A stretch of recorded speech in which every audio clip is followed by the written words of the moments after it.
नमस्कार जय Jagannath YouTube channel को आपण मानक स्वागत। आपण मानकर भल पाइबा स्नेह बहुत मात्रा मिलुची एवं आपण माने व्हाट्सएप कमेंट करूचंती जोटा कि देखि करी भल लागुची एवं आपण मानक पाई जो वीडियोटी बना जाउची निश्चित आपण माने पसंद करूचंती जोटा कि खुशी रे कथा। चलंतु आज रे वीडियो स्टार्ट करबा एवं कोन रहिची वीडियो रे कंप्लीट वीडियो प्रथम शेष पर्यंत देखिबे। दर्शक बंधु आज आम आलोचना करबा मिथुन राशि फेब्रुआरी मास मासिक राशिफल आपण मानक पई केमिति जीव। जेमिति आपण मानकर सब बेले व्हाट्सएप कॉल रहउची कि जीवनर बहुत किछि समस्या बहुत किछि दुख आसुची एवं आमको सफलता मिलू नाही एवं आपण जो राशिफल कहउचंती बा राशि विषय कहउचंती आमर किछि होउ नाही बा सेहि भलिया जीवन रे घटू नाही।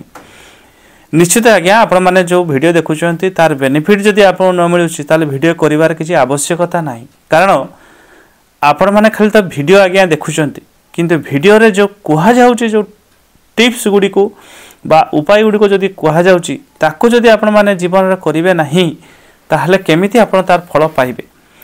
ग्रहंकर राशि परिवर्तन प्रायतः बहुत समय हेइताय बहुत मास रे हेइताय किंतु बेले बेले आपण को ग्रहंकर भल फल मिलता है बेले बेले खराब प्रभाव मिलता है। कारण ये होउची आपणकर कला कर्मर फल। आज जदि आपण दुख भोग अनुभव करूछंती बा जदि आपणकर राशि रे सेमति किछि हो नाही ताहले आपण पछको 6 मास फेरी चिंता करंतु देखिबे कोन भूल पाई आज आपण सही दंड भोगुचंती बा दुख पाउचंती निश्चित आज्ञा बुझी जिवे जे आपणकर को समस्या पाई बा को भूल पाई आज से दुख आपण को प्राप्त होउची। एवं जदि आपण कर्म कोडी भूलभाल करूचंती जानतरो अजानतरो निश्चित नेक्स्ट समय रे आपण तार प्रायश्चित करि नियंतु बा प्रतिकार करि नियंतु जो द्वारा कि तार खराब फल आपणकर राशि उपरे बा आपण उपरे केबे पड़िबो नाही। एवं सब बेले मन रखिबे आपणकर इष्टदेव आपण जहा को भल पाउचंती जो भगवान को भल पाउचंती तांको उपरे आस्था भरोसा निश्चित रखंतु। हुए तो समय टिके लागि पारे किंतु निश्चित भगवानकर घर अंधार सबले न था दिने ना दिने आपणकर घर बा आपणकर भाग्य साथ दब एवं भगवानकर कृपा प्राप्त हबो। तेणु मिथुन राशि व्यक्ति मान फेब्रुआरी मास जेमि देखिबा पारिवारिक जीवन आपण पई आनंदमय रहिबो। परिवार रे स्वामी स्त्री भितर संपर्क निबिड़ता रहिबो बहुत भल रहिबो। पिला माने मध्ये आपन को सपोर्ट करिवे परिवार रो सपोर्ट आपन को प्राप्त हबो। घरणी आपनकर निश्चित आपन को सहाय्य सहयोग करिवे जोति पई पारिवारिक जीवन रे आपन खुशी अनुभव करिवे एवं विशेष करी स्वामी स्त्री भितर संपर्क मध्ये भल रहिबो। जे कोनोसी कार्य रे हाथ देले आपन सफल हेबे। ए मास जेकोसी कार्य करेंगे से व्यवसाय हो चाकरी हो बा कौन पार्ट टाइम काम जेकोसी काम आपन जदि हाथ लगाती तार फल आपण पाई शुभंकर रहिबार देखा जाउछि। तेणु निश्चित आपण माने चेष्टा करिवे जेमिति पारिवारिक जीवन को लेकिन जेमिति आपण पॉजिटिव अछंती सेमिति कार्य गुडी को जो हाथ को मध्य नेबे ताकू मध्य पॉजिटिव नहीं करंतु। पारिवारिक जीवन तो सुख मिलिबो आपण जेकोसी कार्य हाथ देबे सेता सफलता मध्य मिलिबो।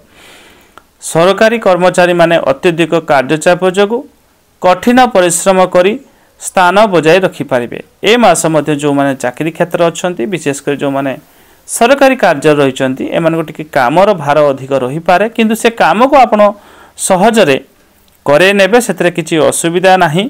ता सहित चाकरी जदि आज आपण भलो काम करिथिबे निश्चित आपण को पई भल फल नेक्स्ट समय रे मध्ये मिलिबो। एवं प्रायतः आपण जो समय जो जगह रे चाकरी करूछन्ते निश्चित आपण से जगह रे स्थायी हेई रहिबे। छात्र छात्री माने पढ़ा पढ़ी रे मनोयोग देई परीक्षा प्रतियोगिता रे मध्ये सफल हेबे। जदि आपण विद्यार्थी हेइतांती पाठ पढ़ा करूथांती निश्चित आपण पाठ पढ़ा रे मन लगेइबे पाठ मध्ये भल भाव रे पढ़िबे। विशेष करी पढ़ा प्रति मध्ये आपनकर रुचि रहिबो एवं जदि कोनोसी परीक्षा रहिताय से परीक्षा रे मध्ये भल फल आपण प्राप्त करिवे। ता सहित जदि आपण धार्मिक कार्य रे आपणकर रुचि वृद्धि हबो। भगवान को पाखक आपण जिवे कोनोसी धर्म कर्म सत्संग रे आपण योगदान करिवे एवं विशेष करी आपण धार्मिक कार्य प्रति मन बळेबे। कोनोसी मंदिर को आपण रेगुलर जिबा आरंभ कर देबे बा कोनोसी मंदिर को आपण सत्संग सुनिबा पई जिवे बा कौन दूर यात्रा आपण करि पारंते भगवान को दर्शन करबा पई तेणु धार्मिक कार्य मध्य वृद्धि हब। घरोई कर्मचारी माने मध्य कर्म क्षेत्र में सफलता लाभ करेंगे। जो माने मध्य प्राइवेट सेक्टर रे मध्य काम करूछंती निश्चित सेमानक पई मध्य बहुत भल रहिबो। विशेषकर आपणकर जो पार्टनर जो मान रहिले सहयोगी रहिले बा ऊपर ऑफिसर रहिले निश्चित आपन को से माने काम को तारीफ करेंगे एवं आपन को सहयोग मध्य करेंगे। तेणु कर्म क्षेत्र सफलता अवश्य पाइबे। भाई भौणी मानक सह मनमालिन्य मेंटी जीव। पूर्वर जदि आपणकर भाई भौणी भितर कौन कथा को नहीं कथा कटाकटी कड़ी झगड़ा अशांति लगी रोला एबे देखिए निश्चित ए मासरे आपण ताकू सुधारी नेबे एवं निज भूल को आपण मानिबे बा तांकर भूल को आपण छाड़ीदेवे। जो आपणकर जो भाई भौणी भितर जो तिक्तता बा झगड़ा बा अशांति रही ताहा मध्य मनमालिन्य मेंटी जीवार देखा जाउछि। जो माने संतान मान भविष्य नहीं चिंतित टिके आपण रही पारंती किंतु चिंता करिवार किछि आवश्यकता नहीं कारण आपणकर संतान भविष्य उज्जवल रही। कारण जेहेतु आपणकर राशि रे भल रही तेणु निश्चित आपणकर पुत्र बा पुत्रींकर निश्चित भल ही फल रहिबो। एते कौन चिंता करिवार नहीं। हाथ पांतरे थिबा धन अटकी जीव। किछि एभली आपण भूल भाल करि देई पारंती बा आपण जानतर अजाणतर किसी भूल करेंगे जो आसुवा टंका आपण अटकी जीवार देखा जाउची। तेणु आपण जेकोसी टंका रिलेटेड बा धन रिलेटेड जदि किसी समस्या रही टिके बुझी विचारी काम करंतु बा आपण एमिति किसी भूल कर देई पारंती जो आसुवा हाथ टंका अटकी जाई पारे।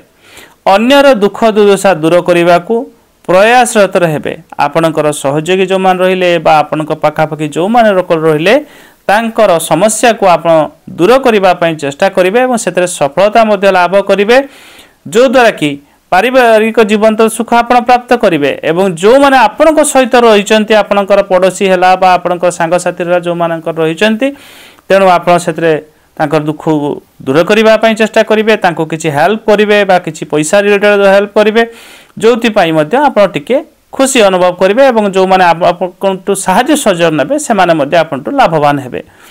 ता सहित गृह आरंभ दूरयात्रा नूतन व्यवसाय आरंभ करंतु नहीं। ए मास आपण ए दुई तीन जिनस भूल एवं मध्य करंतु नहीं जेहेतु आपण टिके अभाव परिलक्षित हबो नले आपण को असुविधा पड़ी पारंती। तेणु कौन करेंगे घर आरंभ नुआ करेंगे नहीं दूरयात्रा आपण करेंगे नहीं। आप चाहिए पखापाखि कौट जगह को बुलावाई जापर जेहेतु नवा वर्ष ए चली पिकनिक समय चली दूरयात्रा आपण शुभ नहीं। ए मास नूतन व्यवसाय ए मास भूल भी करंतु ना ये भी आपण सपक्ष जाऊ ना। विशेषकर आपण यौथ परिवार संपर्क कौन घटना जो विशेष व्यस्त रे आपणकर जेहेतु पारिवारिक कौन कथा को नहीं टिके टेंशन आप मास शेष को रही पारंती एवं विशेषकर टिके मन दुख मध्य मास शेष को रहिबो। ओवरऑल जो देखिबा मासटी आपण पई बहुत भल रही किसी असुविधा नहीं। तेणु आपण एतरे भय करिवार किछि नहीं। प्रतिकार हिसाब आपण कोन करिवे मन रखंतु जो कुकुर माने बुला कुकुर जो माने बाहर बुलुचन से मानको किछि खाइबा को आपण दियंतु चाहिले आपण प्रत्येक दिन देई परिबे बा कोनोसी आपण बार गोटे देखिकी प्रत्येक बार रे आपण खाइबा पई दियंतु देखिबे आपण जीवन जो समस्या जो दुख आसुचे निश्चित ता दूर हबो एवं आपण जीवन खुशी अनुभव करेंगे। वीडियो जो भल लगे लाइक करदे चैनल को सब्सक्राइब करदे वीडियो को शेयर करदे जो द्वारा कि बाकी लोक मैंने वीडियो टिके लाभ पाइबे। आज रोची धन्यवाद नमस्कार। हर हर महादेव।